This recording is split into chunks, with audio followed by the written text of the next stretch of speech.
Good morning. Um, how's it going? Are you bored? Is your internet as slow as mine? I know some people are having internet trouble because our internet's super slow.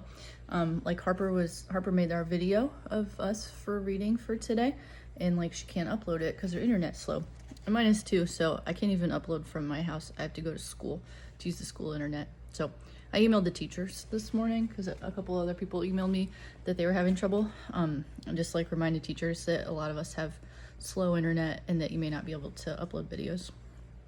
So, I will read the pages for today. And if anyone who has like fast internet wants to be the reader for Friday, let me know. That'd be fantastic. So we're going to read from 47 to the bottom of 58. I really liked your guys' comments on the discussion page, so we'll probably do that again today. Maybe make it worth some points, so that way like today's assignment is just reading these pages and then making a comment on the discussion page. I really was impressed with your comments.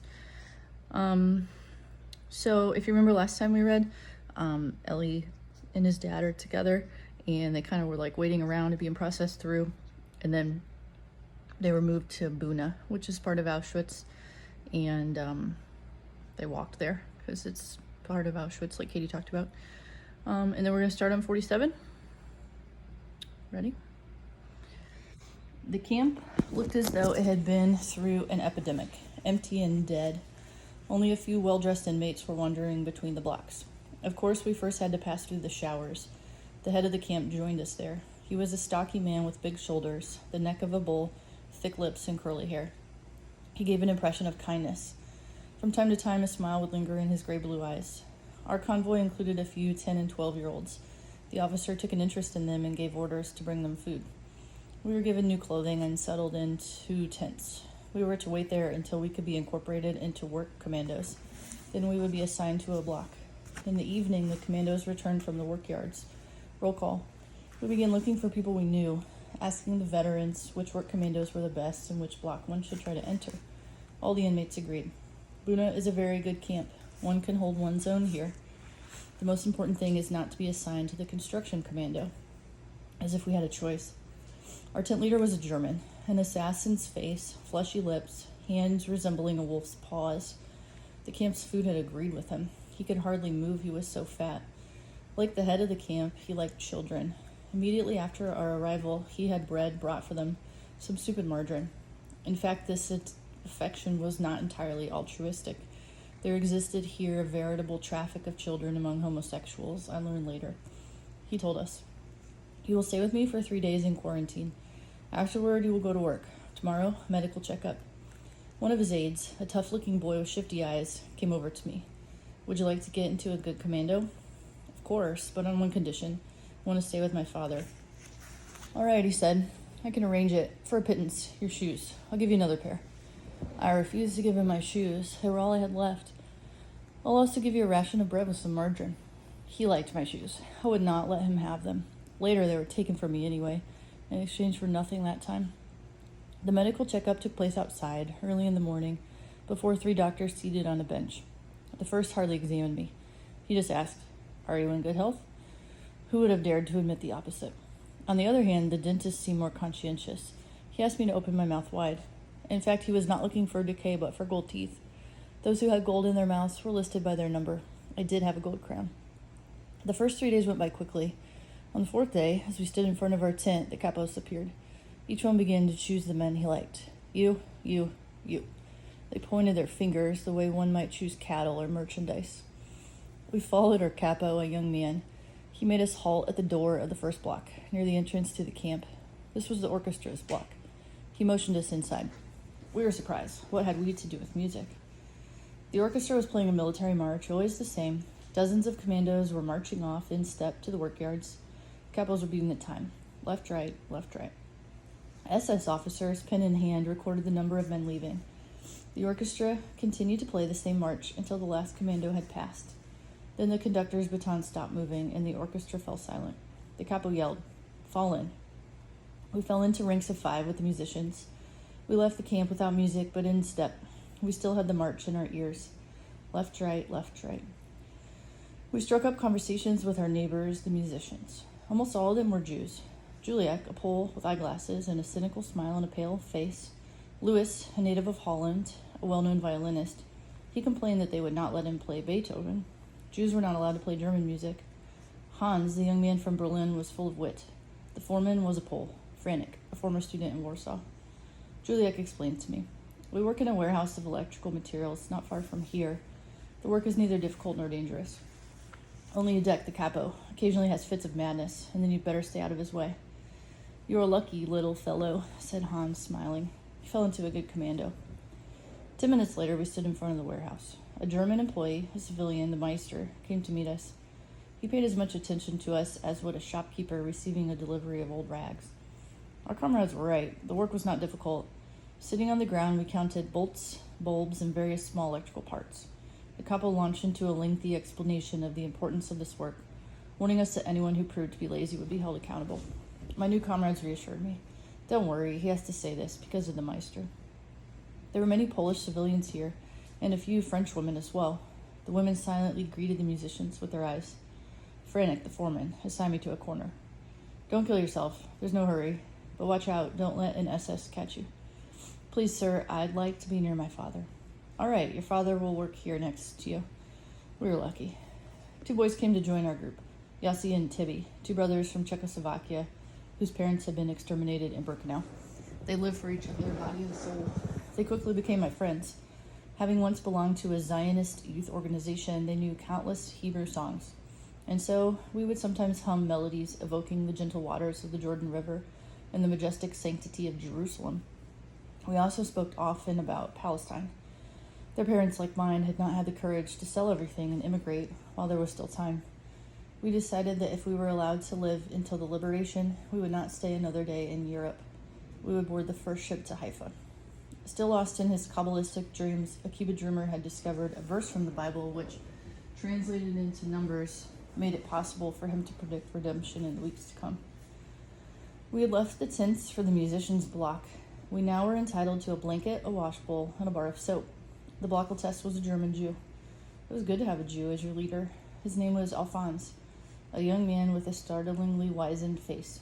He was totally devoted to defending his block. Whenever he could, he would organize a cauldron of soup for the young, for the weak, for all those who dreamed more of an extra portion of food than of liberty. One day when we had just returned from the warehouse, I was summoned by the block secretary. A7713? That's me. After your meal, you'll go to see the dentist. But I don't have a toothache. After your meal, without fail. I went to the infirmary block. Some 20 prisoners were waiting in line at the entrance. It didn't take long to learn the reason for our summons. Our gold teeth were to be extracted. The dentist, a Jew from Czechoslovakia, had a face not unlike a death mask. When he opened his mouth, one had a ghastly vision of yellow rotten teeth. Seated in the chair, I asked meekly, "What are you going to do, sir?" "I shall remove your gold crown, that's all," he said, clearly indifferent. I thought of pretending to be sick. "Couldn't you wait a few days, sir?" "I don't feel well. I have a fever." He wrinkled his brow, thought for a moment, and took my pulse. "All right, son. Come back to see me when you feel better, but don't wait for me to call you." I went back to see him a week later. With the same excuse, I still was not feeling better. He did not seem surprised, and I don't know whether he believed me. Yet he most likely was pleased that I'd come back on my own, as I'd promised. He granted me a further delay. A few days after my visit, the dentist's office was shut down. He'd been thrown into prison and was about to be hanged. It appeared that he'd been dealing in the prisoner's gold teeth for his own benefit. I felt no pity for him. In fact, I was pleased with what was happening to him. My gold crown was safe. It could be useful to me one day, to buy something, some bread, or even time to live.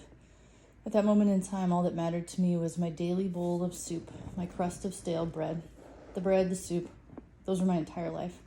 I was nothing but a body, perhaps even less, a famished stomach. The stomach alone was measuring time.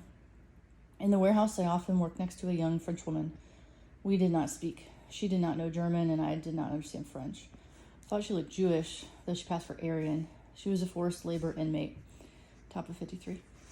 One day when Udek was venting his fury, I happened to cross his path. He threw himself on me like a wild beast, beating me in the chest, on my head, throwing me to the ground and picking me up again, crushing me with ever more violent blows till I was covered in blood. As I bit my lips in order not to howl with pain, he must have mistaken my silence for defiance, and so he continued to hit me harder and harder. Abruptly, he calmed down and sent me back to work as if nothing had happened, as if we had taken part in a game in which both roles were of equal importance. I dragged myself to my corner. I was aching all over. I felt a cool hand wiping the blood from my forehead. It was the French girl. She was smiling her mournful smile as she slipped me across the bread. She looked straight into my eyes. I knew she wanted to talk to me, but that she was paralyzed with fear. She remained like that for some time, and then her face lit up, and she said, in almost perfect German, "Bite your lips, little brother. Don't cry. Keep your anger, your hate for another day, for later. The day will come, but not now. Wait. Clench your teeth and wait." Many years later in Paris, I sat in the metro, reading my newspaper. Across the aisle, a beautiful woman with dark hair and dreamy eyes. I'd seen those eyes before. "Madame, don't you recognize me?" "I don't know you, sir." "In 1944, you were in Poland, in Buna, weren't you?" "Yes, but..." "You worked in a depot, a warehouse for electrical parts." "Yes," she said, looking troubled. And then after a moment of silence, "Wait, I do remember. Yudek, the capo, the young Jewish boy, your sweet words."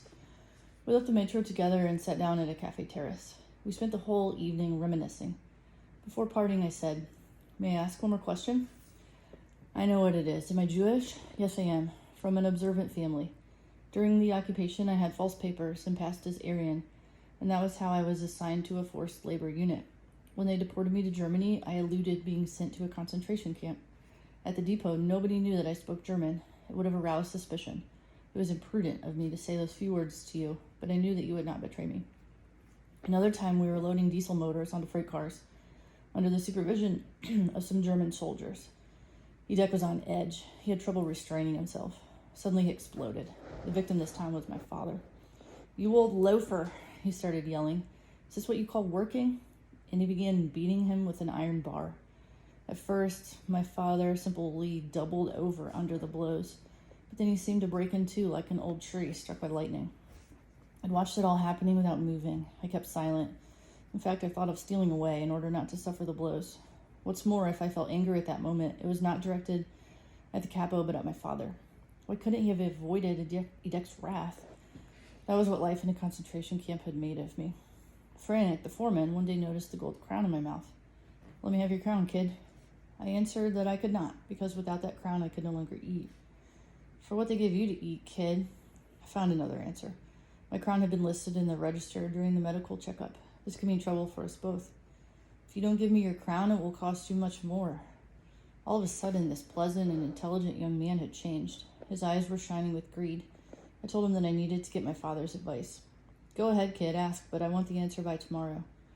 When I mentioned it to my father, he hesitated. After a long silence, he said, "No, my son, we cannot do this. He will seek revenge. He won't dare, my son." Unfortunately, Franek knew how to handle this. He knew my weak spot. My father had never served in the military and could not march in step. But here, whenever we moved from one place to another, it was in step. That presented Franek with the opportunity to torment him, and on a daily basis to thrash him savagely. Left, right, he punched him. Left, right, he slapped him. I decided to give my father lessons in marching in step and keeping time. We began practicing in front of our block. I would command, "Left, right," and my father would try. The inmates made fun of us. "Look at the little officer, teaching the old man to march. Hey, little general, how many rations of bread does the old man give you for this?" But my father did not make sufficient progress, and the blows continued to rain on him. "So, you still don't know how to march in step, you old good-for-nothing." This went on for 2 weeks. It was untenable. We had to give in. That day, Franek burst into savage laughter. "I knew it. I knew that I would win, kid. Better late than never. And because you made me wait, it will also cost you a ration of bread. A ration of bread for one of my pals, famous dentist from Warsaw, to pay him for pulling out your crown." "What? My ration of bread so that you can have my crown?" Franek smiled. "What would you like? That I break your teeth by smashing your face?" That evening, in the latrines, the dentist from Warsaw pulled my crown with the help of a rusty spoon.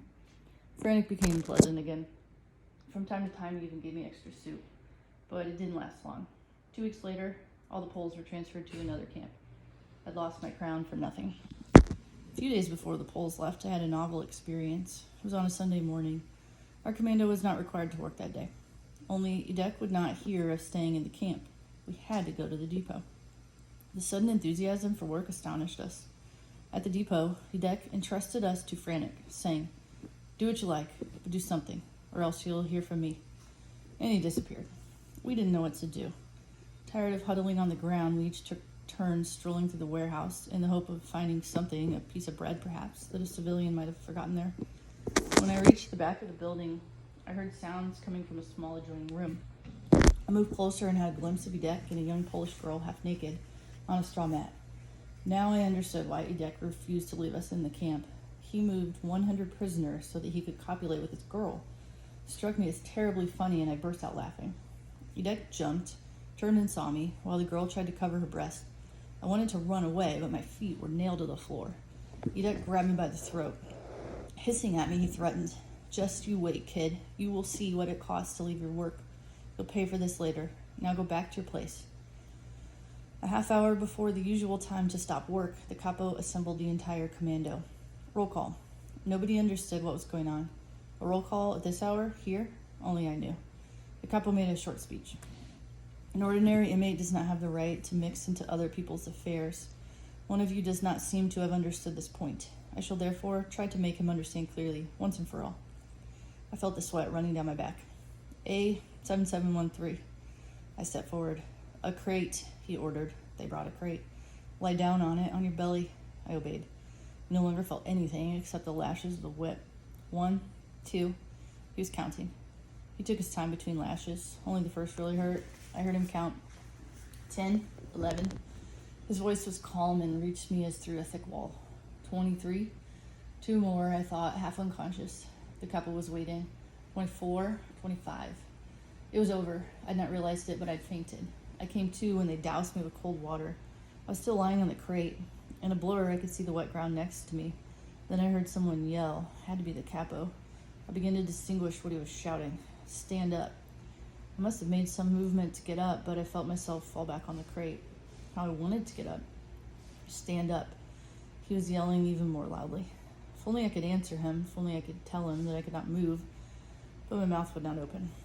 At Edek's command, 2 inmates lifted me and led me to him. Looked me in the eye. I looked at him without seeing him. I was thinking of my father. He would be suffering more than I. "Listen to me, you son of a swine," said Edek coldly. "So much for your curiosity. You shall receive 5 times more if you dare tell anyone what you saw. Understood?"